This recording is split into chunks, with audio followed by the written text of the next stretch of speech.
Nós estamos nesta série de mensagens. Peguei. Nós estamos nesta série de mensagens, algumas mensagens, né? Até o final deste mês nós vamos fechar essas mensagens, no último domingo, com a série A Batalha da Fé. A fé precisa ser lutada. Muita gente entende errado essa ideia da fé, já estamos? Muita gente entende errado essa história de fé. Muita gente acha que quando a gente vem para Jesus e Jesus entra na vida da gente, a gente não vai ter mais problema nenhum. Enfim, não terei mais problemas. Doce engano. Jesus disse, diga comigo, no mundo tereis aflições. Então veja, é um mundo de aflições. Outro dia alguém me perguntou, mas por que no mundo a gente tem tanta desgraça? O que você responderia para uma pessoa dessa? Por que no mundo tem tantas dores, tantas deficiências, tantos problemas? A resposta é que nós vivemos num mundo caído. Nós vivemos num mundo que é como um barco que sofreu uma batida e vai afundar. Nós vivemos num mundo cheio de gente imperfeitas, a começar de você. E porque nós vivemos num mundo caído de pecado, as desgraças são resultados disso. As desgraças do mundo, as dores do mundo, da minha e da sua vida, não são resultados de Deus virar as costas para a gente. Isso é o que o diabo gostaria de fazer você acreditar. Ah, o mundo está assim porque Deus abandonou o mundo. Não. O mundo vive em colapso, em dores, porque o homem abandonou Deus. Ao contrário. O mundo vive dores, as dores que a gente experimenta na vida da gente, é porque um dia as pessoas viraram as costas para Deus. E o resultado é o mundo que a gente vive. E se eu e você queremos ter uma visão diferente do que todo mundo tem, o único jeito é através da fé. A fé é capaz de enxergar de uma maneira diferente, não somente a sua própria vida, as outras pessoas, mas também as circunstâncias. Quem tem uma fé bem trabalhada, é capaz de entender bem as circunstâncias da vida. E quem entende espiritualmente as circunstâncias da vida, vive melhor. Por isso que Judas resolveu escrever, e a gente está trabalhando nessa série de mensagens, a batalha da fé. A fé é uma guerra. A fé não é uma suavidade. A fé não é uma coisa tranquila, é uma batalha, é uma luta. E se você disser assim, não, eu não quero luta, mas bom, você já está lutando desde que nasceu, não está? Até para nascer você luta, até para ser concebido tem luta, para ver qual é o espermatozoide que vai fecundar o óvulo disponível. A gente já é formado para lutar. A gente luta desde que nasce. Deixa eu dizer, se você ignorar a luta da sua vida não vai ignorar você. E aí, se você ignorar as lutas da sua vida, você vai ser uma vítima fácil. E vai ter muita dificuldade de perceber Deus. Se você escolher não lutar as batalhas da fé, você vai ter muita dificuldade de enxergar Deus no seu dia a dia, de ouvir a voz de Deus. Porque ser mais que vencedores não é uma mágica. Talvez você tenha entendido errado a fé com Cristo, ou a fé em Jesus, achando que vir para Jesus seria como um passe de mágica, as coisas se resolveriam automaticamente na sua vida. Léo. Não, não, a fé não é uma varinha mágica. A fé é uma guerra. Isso. A fé é uma luta. E se você escolher não lutar, quem não luta também não tem vitória. Vitória é para gente que não desiste. Vitória é para gente que batalha as batalhas, luta as guerras. Se você quer ver coisas diferentes de Deus acontecendo na sua vida, é necessário desenvolver e crescer a sua fé. E quando eu falo fé, eu não estou falando daquela coisa mística que a gente sente, eu creio em Deus. A palavra fé significa andar com Deus em fidelidade. Ser mais que vencedor é para quem aprende a andar com Deus em fidelidade.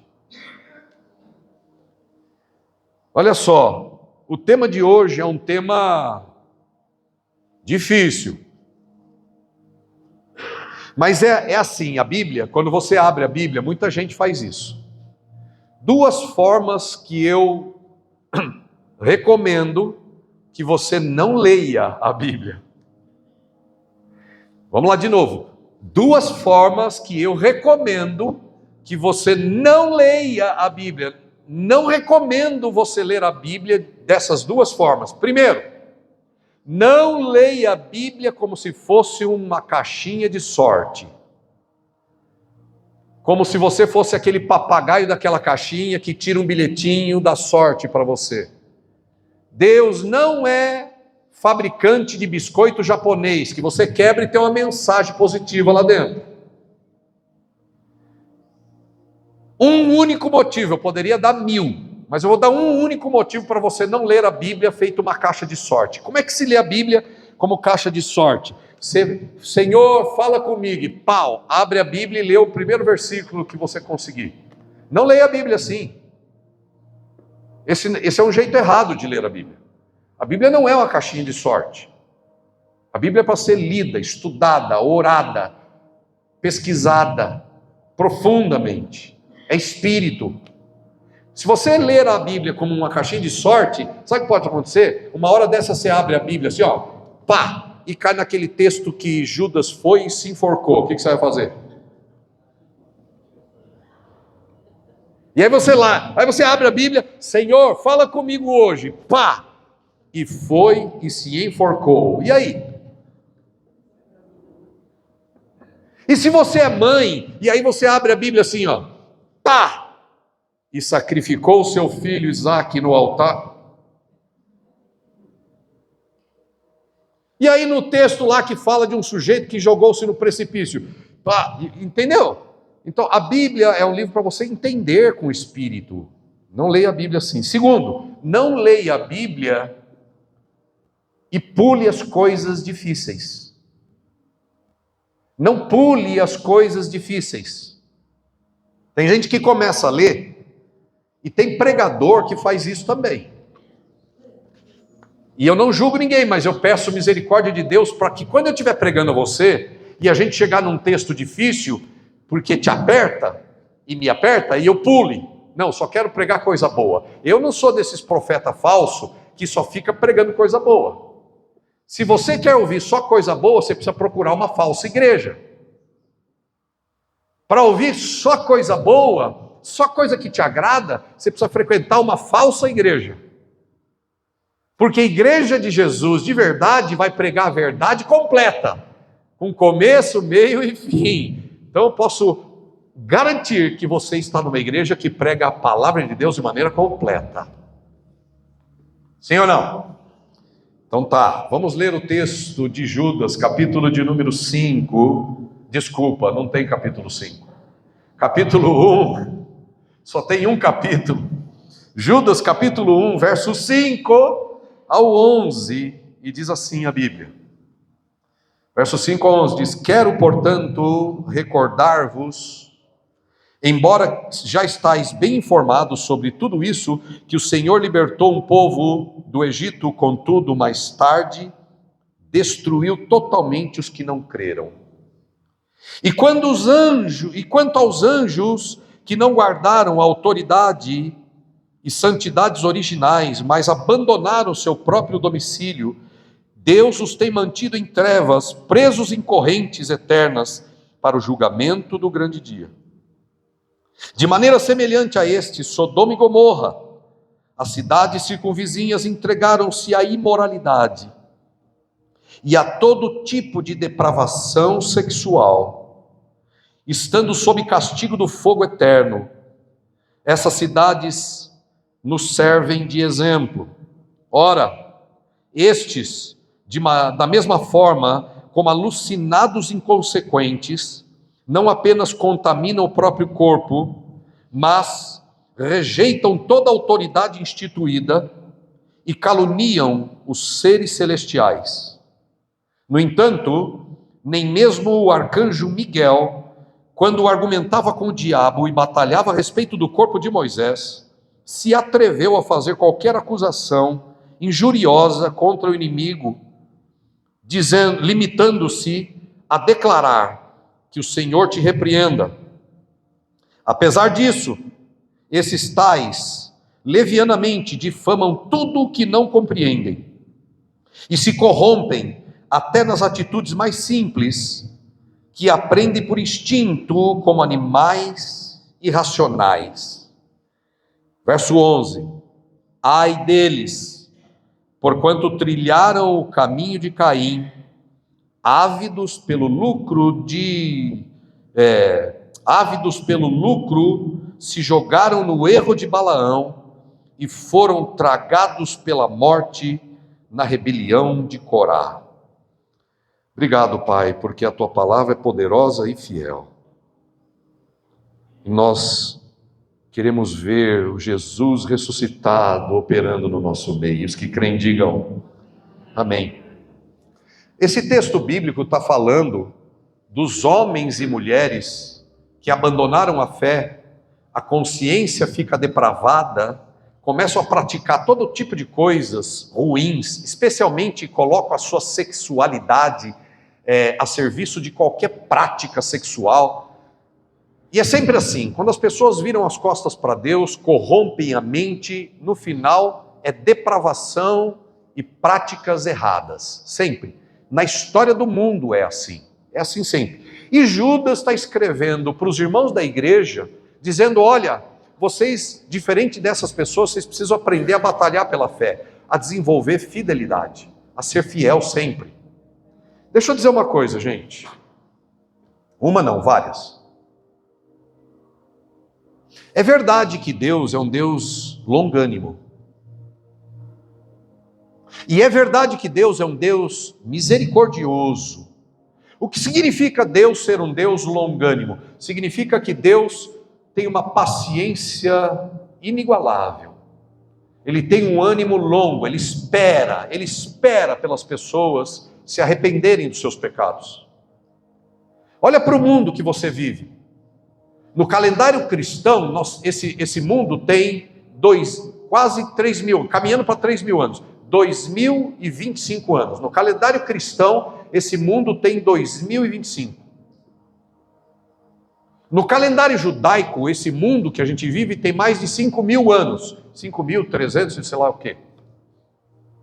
Ou seja, esse mundo existe há muito tempo, há milênios. Há milênios, há milhares de anos. E Deus tolera tanta coisa ruim que os seus próprios olhos enxergam. E que você e eu vivemos.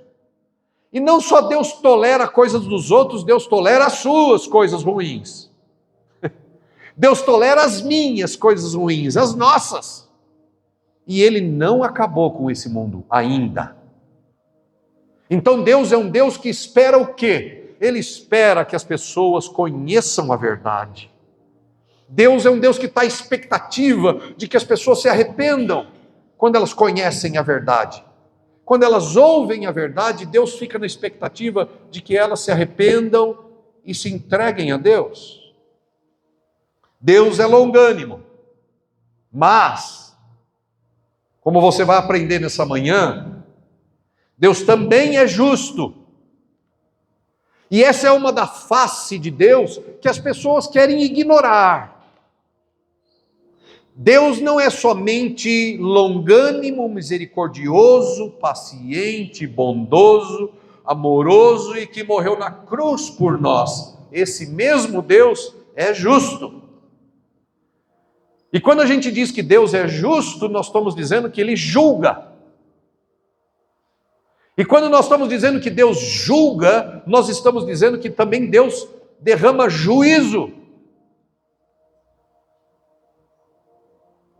A gente, às vezes, como seres humanos, nós somos muito moles na nossa forma de tratar o corrupto, o mal, a maldade. Haja visto a forma como muitos pais lidam com seus filhos. Nós, seres humanos, às vezes queremos ser mais moles, achando que a nossa moleza, a nossa falta de firmeza é amor. Tem pais que não punem os filhos porque são moles. E a Bíblia diz que os filhos que são entregues a si mesmo envergonham a sua mãe. Eu não vou falar de família hoje, eu não vou falar de família. Mas eu quero dar o exemplo que nós somos seres que não gostam desta face firme de Deus. A gente gosta mais da face amorosa de Deus, essa face misericordiosa, essa face de Deus, que um Deus que não pune, que não sentencia, que não julga, que não dá um juízo. Mas vocês brasileiros, nós brasileiros, temos visto no Brasil e no mundo o sentimento que brota quando não há justiça. Ou não? Quando a gente vê por aí a não prática da justiça, por muito tempo, você vai ficando cada vez mais bravo. E por que você fica bravo com a injustiça? Porque a gente sabe que o sujeito merece, mas ninguém faz nada. Sim ou não? E essa sensação de que o sujeito merece o juízo e ninguém faz nada, cria uma revolta. E tem muitos pais de filhos que criam filhos revoltados, insubordinados, indisciplinados. Por quê? Porque tem pai e mãe que são moles. Ao invés de dar umas palmadinhas como merece, às vezes, não estou falando de espancamento, estou falando de disciplina. E não é com a mão, não, eu disse palmadinha figurativamente, ou figuradamente. Mas não tem correção, não tem castigo. E aí depois cresce um filho insubordinado, desrespeitoso, e aí fica perguntando, onde foi que eu errei? Onde foi que você errou? Eu te digo, você errou em tudo. Você errou ao longo do caminho inteiro. E a prova é o fruto que você tem agora. O fruto que você tem agora no seu filho, na sua filha, insubordinado, é porque você foi mole. Eu não estou pregando sobre família, não. Eu estou só preparando o terreno da sua mente, do seu coração, para entender que Deus não é mole. Deus não é um ser que não pune. Deus é misericordioso, longânimo, mas Deus é justo. E esse texto que a gente lê de Judas nos traz alertas históricos. Judas falou de Sodoma, que Deus acabou com a raça de todo mundo. Judas falou do povo de Israel que insistiu em virar as costas para Deus. Deus vai lá, tira o povo da escravidão do Egito, alimenta com, como é que chama aquele alimento do deserto, gente? Maná, alimenta o povo com comida do céu. O que mais que ele fez? Ele fez brotar água da rocha. e sustentou o povo, indo no caminho dele, e o povo rebelde, virando as costas, criando imagens para idolatria, bezerro de ouro, praticando pecado na cara de Deus. Na cara de Deus. E Deus perdoando e perdoando. Moisés subiu ao monte e Deus escreveu os 10 mandamentos, que era para abençoar o povo, para proteger o povo. Não faz isso, não faz isso, não faz isso. 10 mandamentos. Se o povo praticasse aquilo, viveria uma vida maravilhosa. E quando Moisés está descendo, ele vê umas desgraças do povo em pecado, cometendo coisas horríveis. E Moisés fica irado e quebra as tábuas. Então, Judas está lembrando essas coisas. Ele lembra desse povo que saiu lá do Egito. E toda hora virava as costas para Deus. Toda hora virava as costas para Deus. E Deus estendendo a mão. E Deus estendendo a mão. E Deus enviando o seu profeta. E Deus operando milagres. E Deus cuidando do povo. Coluna de fogo, coluna de nuvem. Vem por aqui, vai por ali, protegendo o povo. O mar vermelho se abre, o povo passa e continua virando as costas para Deus. E Judas está lembrando isso. Judas está lembrando, olha, você precisa olhar para essa história e olhar depois para você. Judas está dizendo, olha, e os anjos? Os anjos estavam lá no céu, maravilhosos, criados como criaturas especiais, vivendo no céu sem dor. Os anjos viviam no céu sem dor, sem sofrimento, sem doença, no ambiente da presença de Deus, que é pura longanimidade, bondade, justiça e amor. E os anjos lá na presença de Deus resolvem virar as costas para Deus. E viram demônios, e viram diabos, e viram discípulos de Satanás, viram coisas horríveis, se deformam, só porque viraram as costas e estão querendo criar o seu mundinho do seu jeito.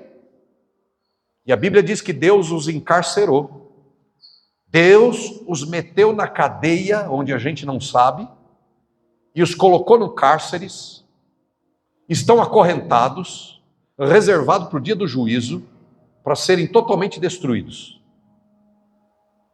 Alguns desses demônios estão aqui na terra, e eles ficam tentando encontrar gente que tem a mente poluída, para que eles possam entrar e fazer uma bagunça na vida das pessoas. E eles entram na vida dessas pessoas, e muitas dessas pessoas entram na igreja, e ficam na igreja. Deus é longânimo, mas Deus é justo. Deus acorrentou esses demônios, esses anjos que saíram do céu. Deus mandou chuva de pedra de fogo sobre a cidade de Sodoma e Gomorra, que praticava todo tipo de idolatria, todo tipo de depravação sexual, homem com homem, mulher com mulher, depravação do corpo. E Deus permitiu, com longânimo, advertindo, olha. E Judas está lembrando da cidade de Sodoma, e Judas está lembrando da cidade de Gomorra. Judas lembrou do povo que saiu do Egito. Judas está lembrando aqui, mas isso eu falei domingo passado. Hoje, o texto bíblico traz 3 personagens que eu quero que a gente aprenda uma lição. 3 caminhos de rebeldia que levam Deus a dizer basta. Eu e você precisamos ler a carta de Judas e entender quais são os caminhos que são caminhos de rebeldia, e se eu ou você, ou nós, ou quem quer que seja, insistir nesse caminho, você pode ouvir de Deus um basta. Por isso que o tema de hoje é quando Deus diz, será que Deus diz basta? Será que o Deus santo, amoroso, misericordioso, longânimo, será que Deus diz basta na vida de alguém? Segundo Judas, sim. Segundo o Espírito Santo na vida de Judas, sim. Porque se a gente não entender isso, a gente vai viver de qualquer jeito. Se a gente não levar isso a sério, se a gente não batalhar por essa fé, Nelson, se a gente não entender isso direito, Daniel, você ou quem quer que seja corre o risco de ouvir de Deus, basta. E sabe o que acontece quando Deus diz basta? Significa que a vida se reverte em juízo. Juízo. A vida se reverte em juízo. Deus permite coisas julgadoras acontecerem na vida de quem quer que seja. Deus é um Deus de misericórdia, mas Deus é um Deus que diz basta. Chega. E eu quero compartilhar com você 3 caminhos. 3 caminhos que levam Deus a dizer basta. Para que eu e você não andemos nesse caminho. Então é por isso, a motivação da minha pregação nessa manhã é que você olhe para isso, ouça a pregação, veja o que Judas está dizendo e não ande nesse caminho. A minha intenção ao pregar essa mensagem é que se você, por algum motivo,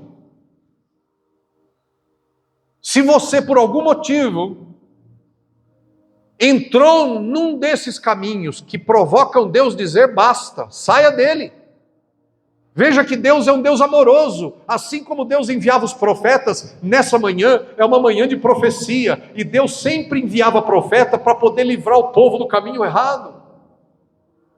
Sempre que Deus enviava um profeta, era para livrar o povo da destruição.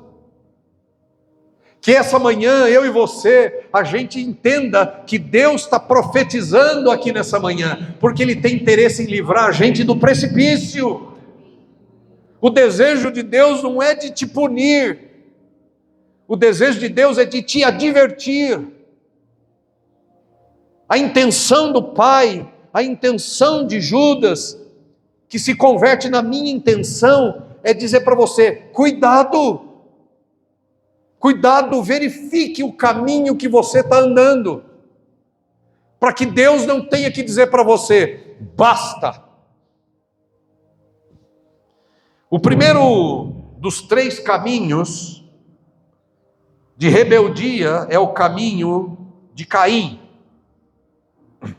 Judas disse aqui, ai deles, porquanto trilharam o caminho de Caim. O que é o caminho de Caim? O caminho de Caim, eu não sei se você lembra da história, eu não vou abrir, mas está registrada lá em Gênesis 4, você pode ler em casa depois. Mas o caminho de Caim, ele tinha um irmão chamado como? Quantos lembram? Diga. Abel, o irmão de Caim era Abel. Caim era o mais velho, Abel era o mais novo. Veja, os dois eram adultos já. E aí, Abel resolveu apresentar um sacrifício a Deus. E ele vai lá, pega um carneiro, o melhor, escolhe o melhor carneiro, e a gordura, aquele carneiro mais bonito, mais gordo, mais forte, mais belo, e sacrifica e oferece para Deus. E eu vou dizer para você, porque tem muita gente que não entende por que Deus não aceitou o sacrifício de Caim. Caim também foi lá oferecer coisa para Deus. Mas sabe o que ele ofereceu para Deus? Legumes. Frutas. Eu confesso para você que por algum tempo eu não entendia por que Deus não podia aceitar frutas e legumes.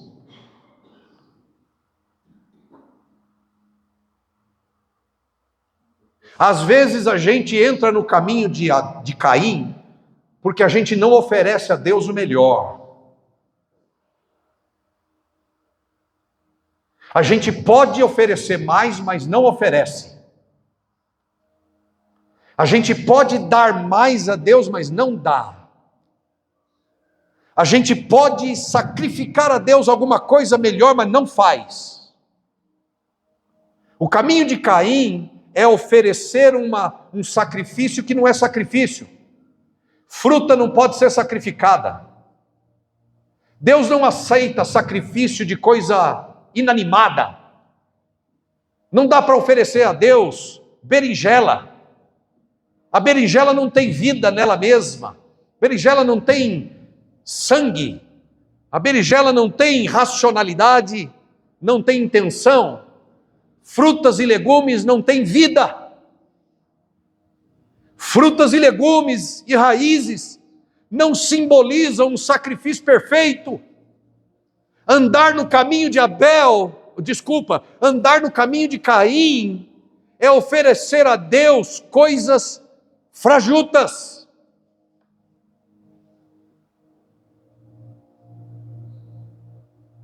Oferecer a Deus coisas que sobram. Veja,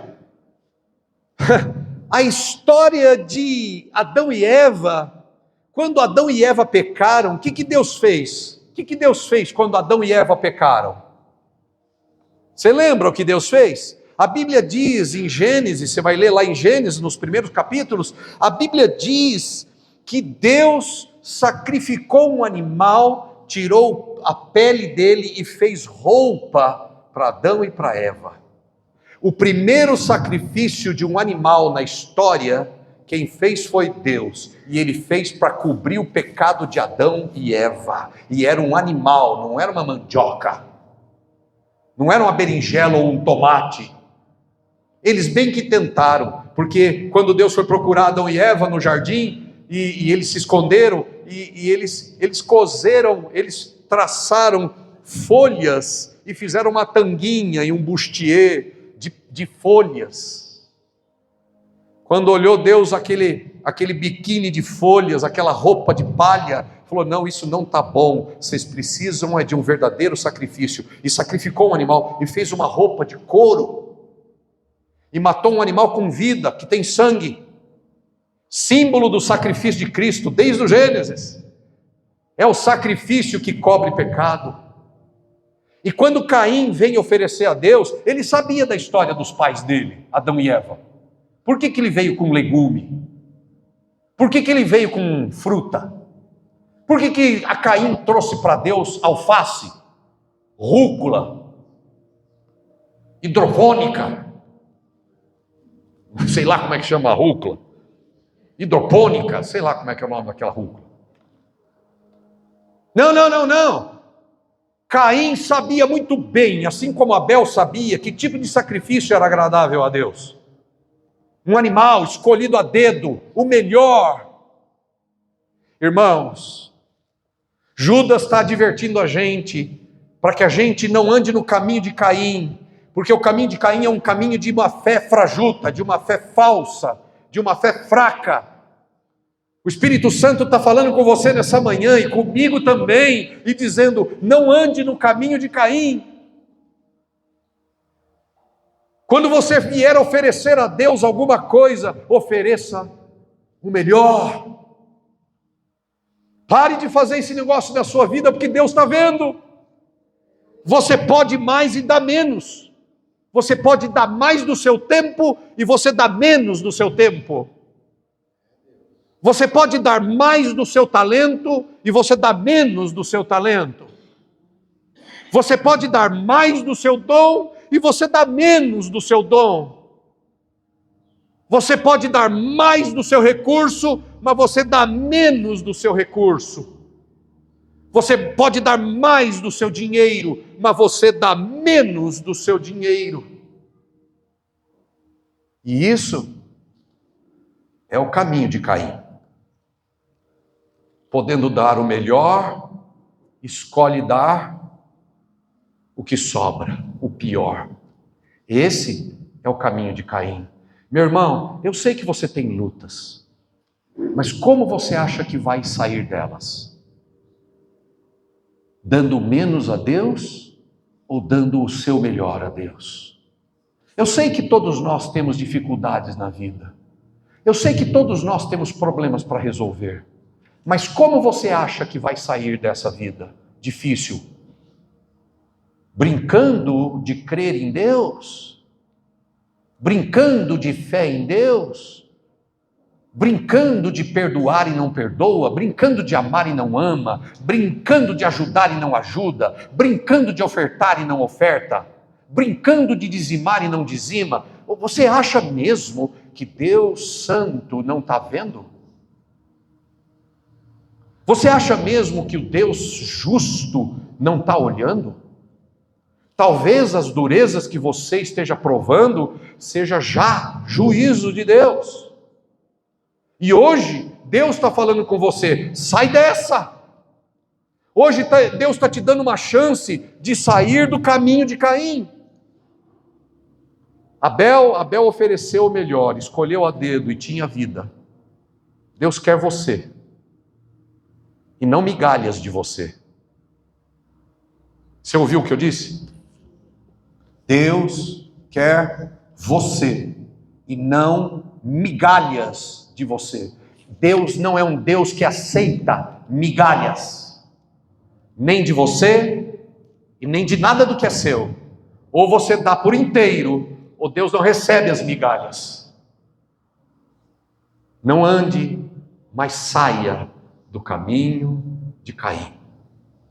Depois tem o caminho de Balaão. Tem o caminho de Balaão. Mas deixa eu fechar o caminho do Caim com uma frase. Quem vive sem fidelidade a Deus, termina escravo do ódio. Se você não cuidar de entregar-se totalmente a Deus, a Jesus Cristo nosso Senhor, e entregar-se totalmente, integralmente, o final é ódio, porque foi por ódio e por inveja que Caim matou Abel. Quem não vive uma fé verdadeira, termina com o coração cheio de ódio. Ódio é resultado de afastamento de Deus. Alegria e paz é resultado de aproximação de Deus. O que você vai escolher? O que você vai escolher? Porque paz e alegria e amor é resultado de aproximação do Senhor. Ódio e morte é resultado de virar as costas para Deus e andar no caminho de... Veja, Caim, ele queria adorar a Deus, mas ele queria adorar a Deus fingindo. E esse é um grande problema. O grande problema das igrejas, que está cheio de gente, às vezes, que querem vir adorar a Deus, querem vir adorar a Deus, mas adorar a Deus de brincadeirinha, por partes. Deus não vai ver. Finge que dá, finge que crê, finge que oferta, finge que dizima.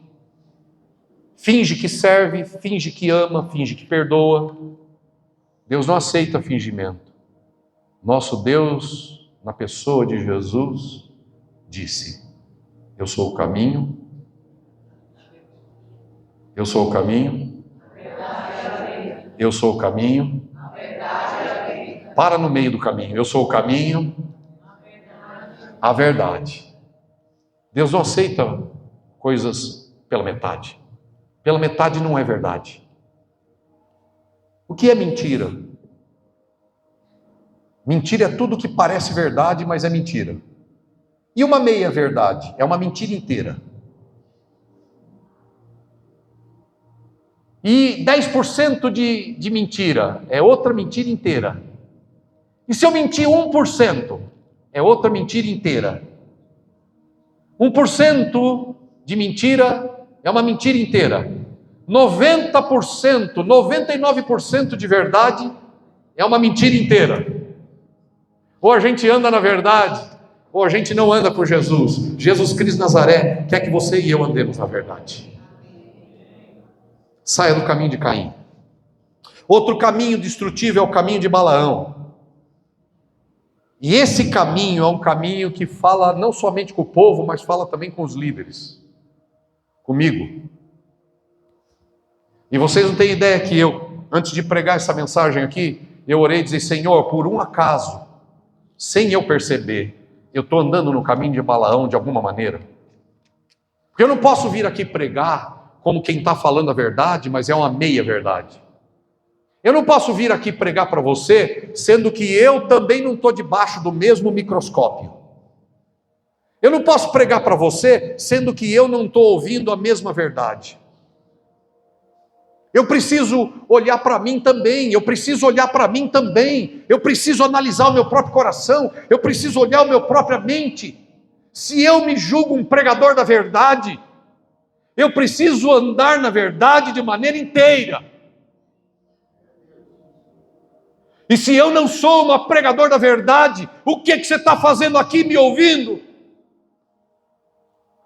Mas eu sei em quem tenho crido, e Ele é poderoso para guardar o meu depósito.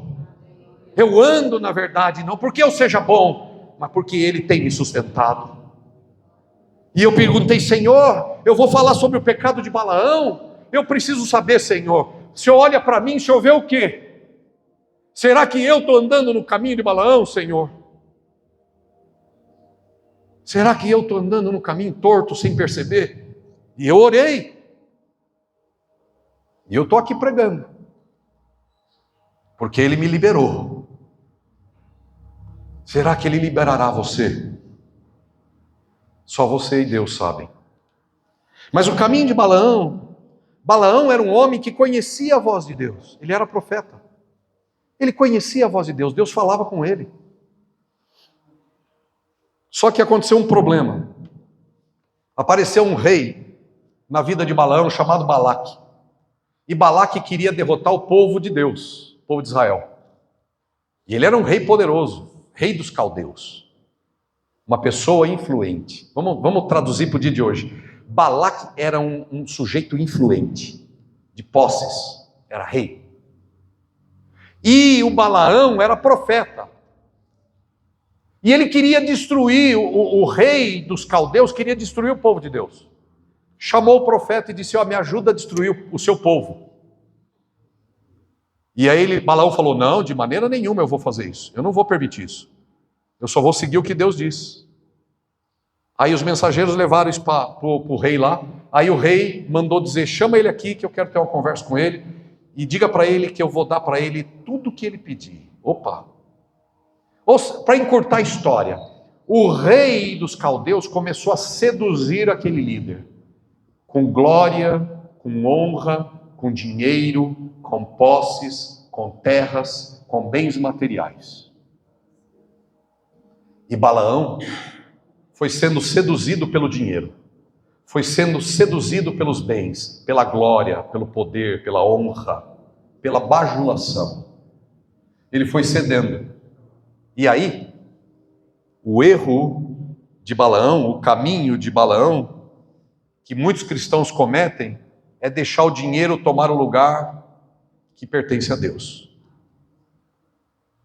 O erro de Balaão foi se corromper por dinheiro, sendo líder e profeta, queria vender e queria amaldiçoar o povo para ganhar financeiramente.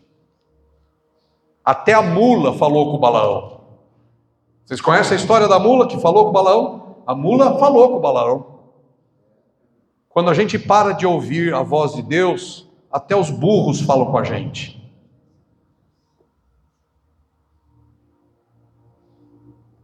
Quando a gente para de ouvir a voz de Deus, e quando o dinheiro entra no coração da gente, a gente perde a palavra de Deus, a gente deixa de ouvir a voz de Deus, a gente sai da igreja. A gente vai para outro lugar onde a voz de Deus não possa falar com você. Quando você pensa assim, acho que não vou no domingo, é porque alguma coisa está querendo seduzir você, para você não ouvir a voz da verdade, para destruir você. E Deus está deixando isso claro nessa manhã. Não entre, e se você entrou, saia do caminho de Balaão. Não coloque dinheiro e patrimônio e riqueza, e não troque a sua santidade e a voz de Deus por bens materiais.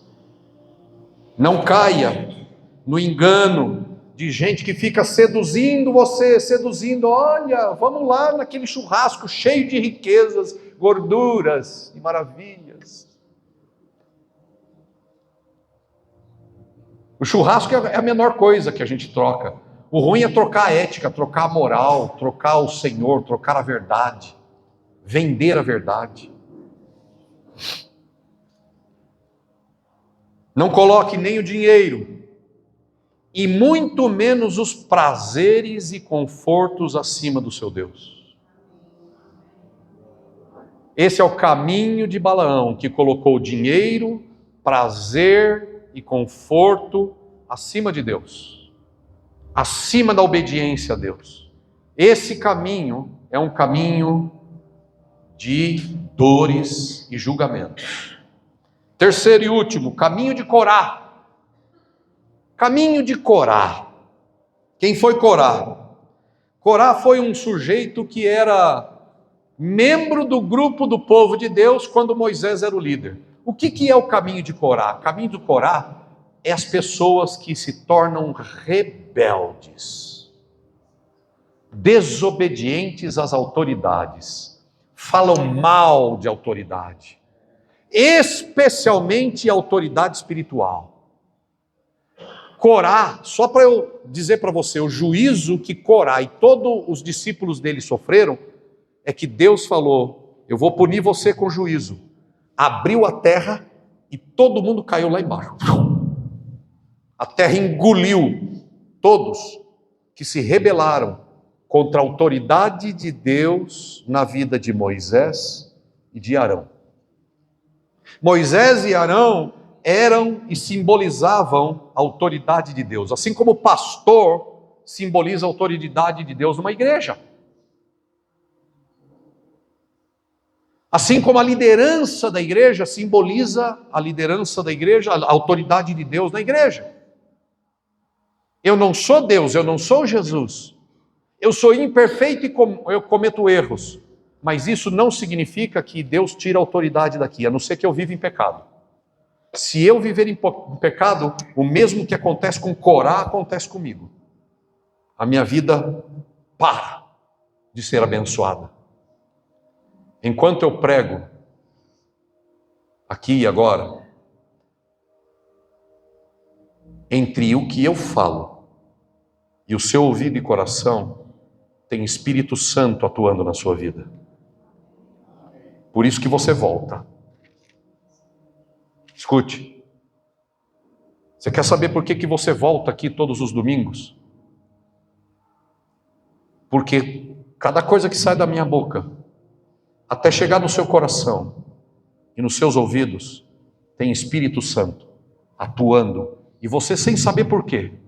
Sem você saber por quê. Você sabe que o que eu falo é a verdade. Você sente o Espírito Santo. Você não sabe por quê.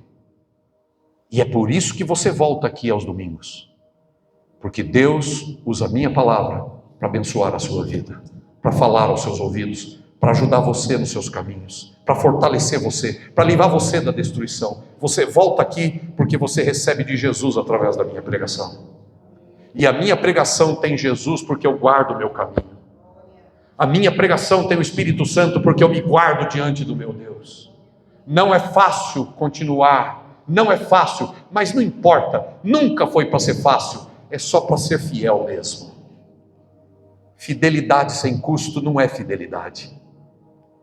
Fidelidade sem dores não é fidelidade. Fidelidade sem apertos não é fidelidade. Se você quer ser fiel, vença os apertos, vença as dificuldades com a ajuda do seu Pai, porque Ele vai te conduzir em vitória. Mas fica firme na sua fé. O caminho de Caim, o caminho de Balaão e o caminho de Coré, rebelião contra as autoridades. Corá se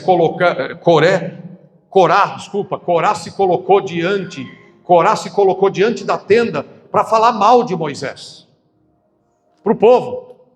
Gente, por favor, eu sei que eu falho, não fale mal de mim.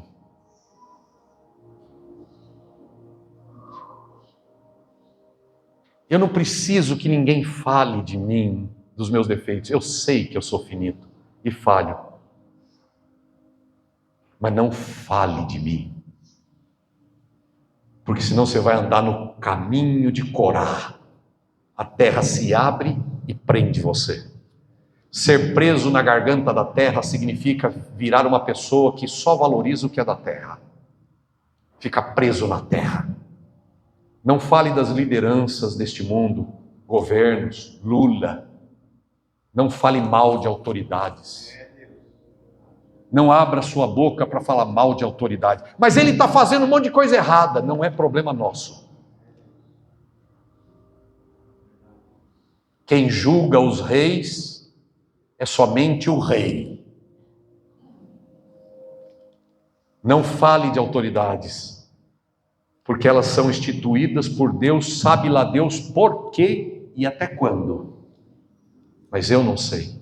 Não fale de autoridades espirituais, não fale de autoridades terrenas, não fale, não comente, porque se você fizer isso, você está andando no caminho de Corá, de rebelião, e Deus não quer ver você sendo engolido pela terra, Deus quer ver você ressuscitado pelo poder do Espírito Santo. Amém, queridos? Para fechar, Caim nos alerta contra uma fé fraca e infiel. Balaão nos alerta contra a corrupção por causa de patrimônio, dinheiro, prazer. Corá nos alerta contra a rebelião contra Deus e a sua liderança. Deus é misericordioso, meus irmãos. Mas chega um momento na vida da gente que Ele vai dizer, Deus vai dizer, basta. Que caminho você tem andado? Que caminho você tem escolhido para a sua vida? Escolhe o caminho de Cristo, escolhe o caminho da verdade, escolhe o caminho da fé, escolhe o caminho de andar com Deus integralmente, porque Deus quer você totalmente. Louvado seja o nome de Jesus. Amém.